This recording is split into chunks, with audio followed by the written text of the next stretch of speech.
ৰাজ্যত অব্যাহত আছে অবৈধ ইলাচিয়ে হওক বা অবৈধ গৰু বা অবৈধ ইলাচি ইয়াৰ পৰা স্থানান্তৰ হয় যিহেতু অসম অৰুণাচল প্ৰদেশ সীমান্তৱৰ্তী যি হাৰমতি আছে হাৰমতিৰ পৰা অবৈধভাৱে এখন ইলাচি ভৰ্তি ট্ৰাক গুৱাহাটী অভিমুখে গৈ থকাৰ সময়তে আচলতে নাৰায়ণপুৰ আৰক্ষীয়ে আজিৰ পৰা 4 দিনৰ আগত ইয়াতে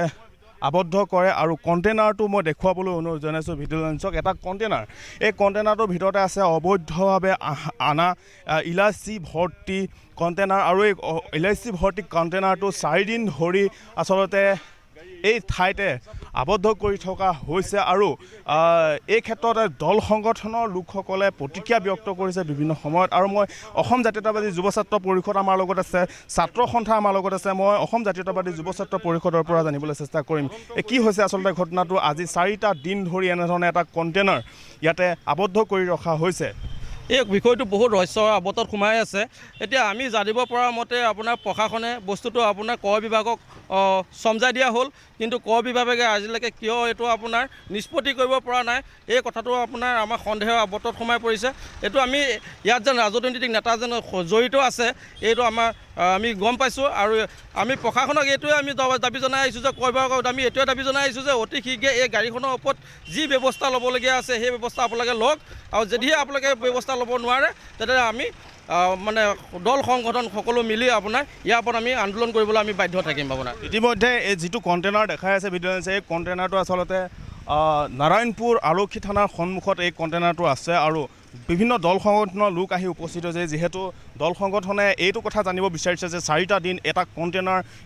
নাৰায়ণপুৰ আৰক্ষী থানাৰ সন্মুখতে থোৱা হৈছে কিন্তু কোনো ধৰণৰ ব্যৱস্থা গ্ৰহণ কৰা নাই প্ৰশাসনে হওক বা কৰ বিভাগৰ লোকেই হওক আৰু বৰ্তমান সময়ত দেখা পোৱা গৈছে যে সংবাদ মাধ্যম আহি উপস্থিত হোৱাৰ লগে লগে যি ইয়াৰে পাইলট আছিলে যিজন চালক আছিলে চালকজনক ইতিমধ্যে নিৰ্দেশ দিয়া হৈছে যে কণ্টেইনাৰটো FCI লৈ যোৱা হওক বা ইয়াতে ৱেইট কৰোৱা হওক ইয়াত কিমান মাল আছে কিমান সামগ্ৰী আছে এই ক্ষেত্ৰত আৰক্ষী প্ৰশাসনে যি ইয়াতে চালক আছে চালকক নিৰ্দেশ কৰিছে মই ছাত্ৰ সন্থা আছে ছাত্ৰ সন্থা নেতা আছে মই ছাত্ৰ সন্থাৰ পৰা জানিবলৈ চেষ্টা কৰিম সদৌ উত্তৰ লখিমী মহকুমা ছাত্ৰ সন্থাৰ সভাপতি মই জানিবলৈ চেষ্টা কৰিছোঁ কি জনাব আচলতে এই আৰক্ষী থানাৰ সন্মুখত যিটো কণ্টেইনাৰ ৰখাই থোৱা হৈছে কিহৰ কাৰণে ৰখাই থোৱা হৈছে এইটো আমি জানিবলৈ পাইছিলোঁ আৰক্ষীয়ে দৈনিক যোনটো টহলদাৰী থাকে টহলদাৰী আৰক্ষীয়ে এইটো অবৈধভাৱে অবৈধ কাগজ পাতি নথকাৰ বাবে এইটো জব্দ কৰি থৈছিলে কিন্তু জব্দ কৰা আজি 4 দিন হ'ল আজি 4 দিনলৈকে আৰক্ষী বিভাগে হওক বা কৰ বিভাগে হওক ইয়াৰ কোনো ব্যৱস্থা গ্ৰহণ কৰিব পৰা নাই ইয়াৰ পৰিলক্ষিতত আমি এটাই বুজিব পাৰিছোঁ ইয়াত ৰাজনৈতিক নেতা জড়িত আছে ৰাজনৈতিক প্ৰেছাৰত লেহেমীয়াভাৱে তদন্ত আগবাঢ়িছে সেইটোত আমি তীব্ৰভাৱে গৰিহণা জনাইছোঁ আৰু অবৈধ ব্যৱসায়ীৰ লগত জড়িত যোনজন অসাধু ব্যৱসায়ী তেওঁক